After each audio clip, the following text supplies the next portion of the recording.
going, folks? Hoopy TV here.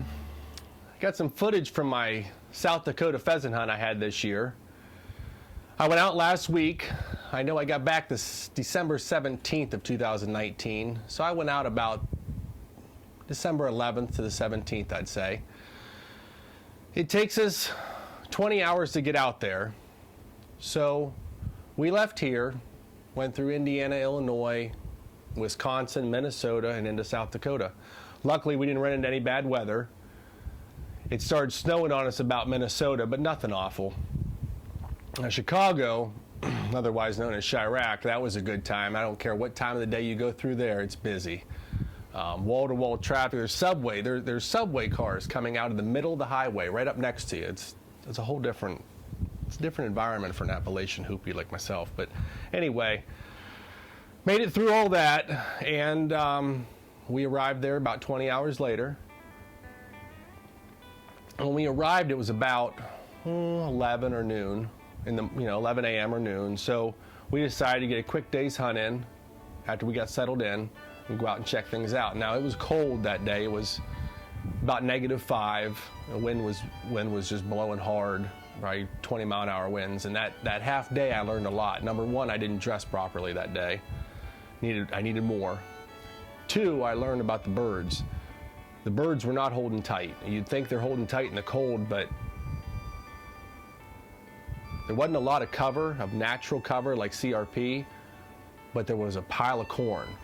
So we were either driving cornfields, which at that point only the standards are really getting a lot of shots, or any CRP we did get into, cattails, high grasses, the birds were busting out quick. So that first day I had a modified choke, and I instantly switched to super full turkey choke, which sounds crazy, but I'm telling you, you need something that's going to reach out and touch at 40 yards, 50 yards. For the birds, they're just busting out, and once they go, the whole flock of them goes. So for ammo, this year I did something different. Usually I take out some real premium ammo. Prairie Storms, I've used those in the past. Some cellular bellets. I usually take out copper or nickel-plated shot, in which case I shoot 5-shot. But this year I went with just your standard Remington Express high brass number 4s. These are 1.25 ounce number 4s going 1330. Nothing special, nothing crazy fast. But since they're not coated, they're not copper plated or nickel plated, they're just lead. I went with number 4s, and I'm real happy with that. I'll do this from now on. These really put a knockdown on the pheasants. Really did what they were supposed to do. I was very happy with them. So, like every year, I've been going out to South Dakota since about 2010 or 2011. I've always taken the same gun. I've taken an old black 870 here. I've nicknamed it Black Death. So, it's a 3.5-inch mag. Of course, I don't shoot that big a shot with it, but this is just my general all-around 870. I take hunting with me for everything other than slugs, and it serves me well. I love this gun. I bought it off my buddy Timmy back in '09, and it's done me great. I got my chokes, like I said, I use modified and super full. Super full was what stayed in after the first day, and all the footage you're going to see this year is based off the Tacticam 5.0 that I have mounted in my barrel here, and that did a lot of good shots. I really liked how everything turned out with how it mounted, how secure it was. I tightened it down super hard,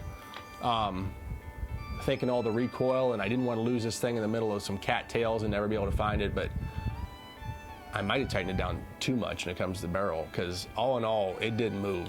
Very, very happy with how that thing mounts up there, and good and solid with a piece of aluminum, and you don't even know it's there. I think the camera itself weighs like 5 ounces, so nothing you'd ever notice. I also took this Tacticam and I put it on my Marlin 22 mag, and I took it out of there because my goal was to try to get a hold of a jackrabbit. I want a jackrabbit bad because I'm going to make the elusive jackalope. Probably a jackalope in rut too, a big full neck, going after some female doe bunnies. But that's beside the point. The fact is I didn't get one. However, I took my 22 mag out. I got some footage of some jackrabbits, and I should have shot at it, but it was running, and I was waiting for it to stop, but you know, he who hesitates masturbates. Had a great year all in all, just a great year. We go out to a town called Hoven, South Dakota, and Hoven's got a population of about 300 people, and all that's there is, actually there's a massive Catholic church. It's called the Cathedral on the Prairie, but there's a big Catholic church and a grocery store, a bar, gas station, post office, a butcher shop. There's not much there. But what is there is quaint and interesting. So the bar is like the central hub where everybody goes to, not necessarily because everybody's a bunch of drinkers and partiers, but because it's what you do.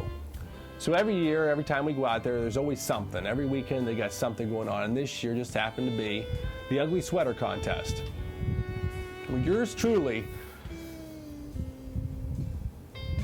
I took the hoopy to South Dakota, and I had myself a pink, I got it in the women's section. Let's start there.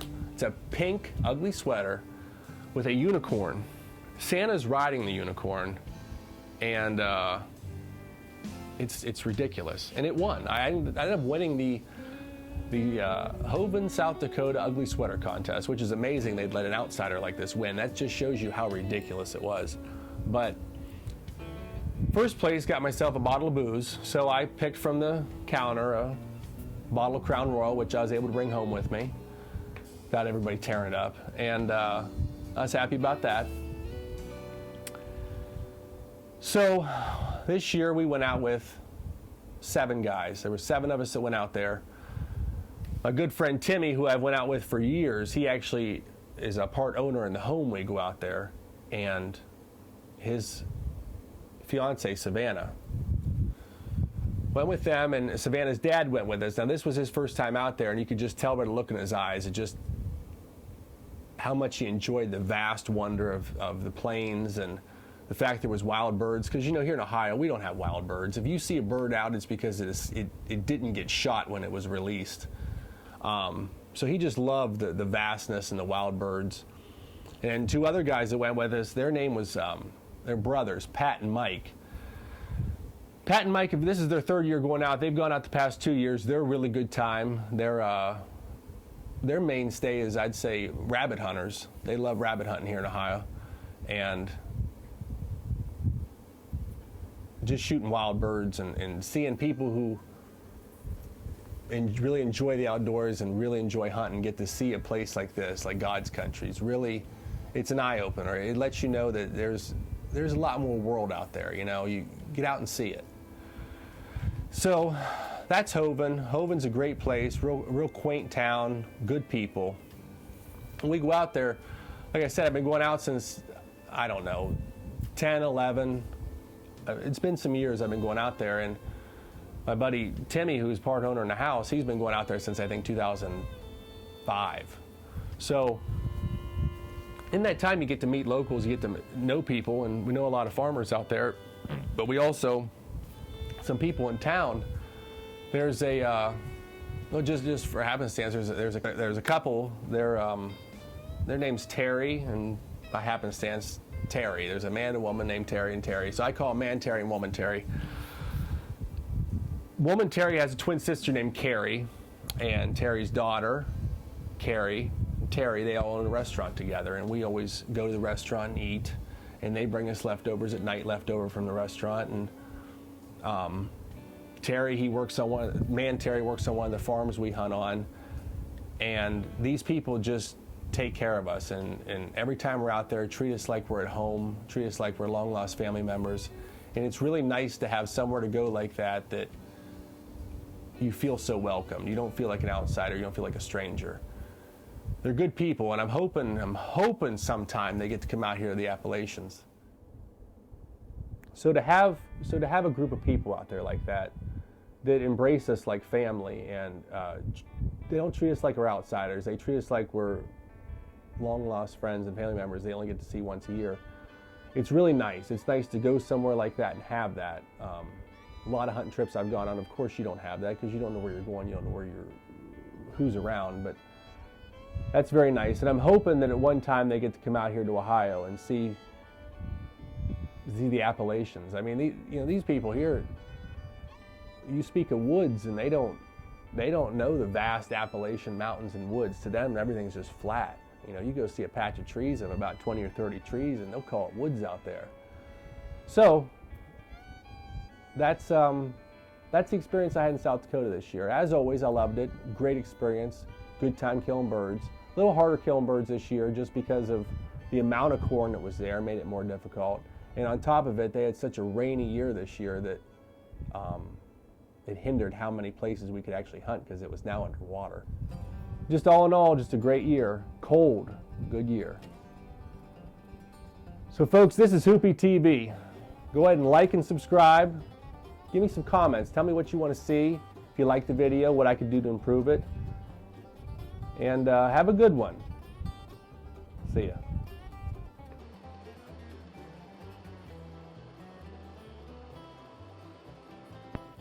Just finishing up 2019 South Dakota pheasant hunt.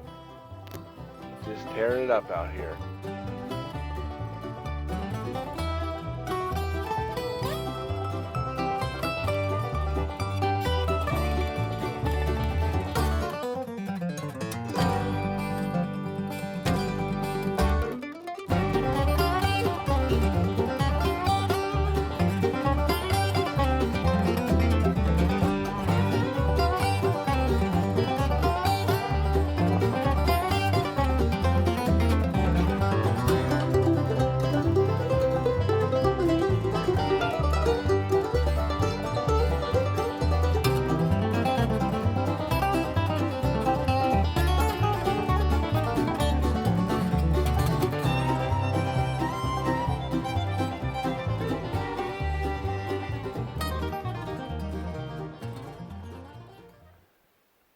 Tell me, folks, could a hoopy ask for more?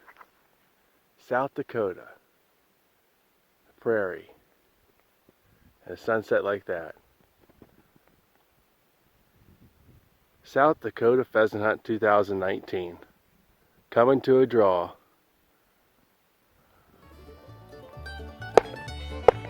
Here we go, action.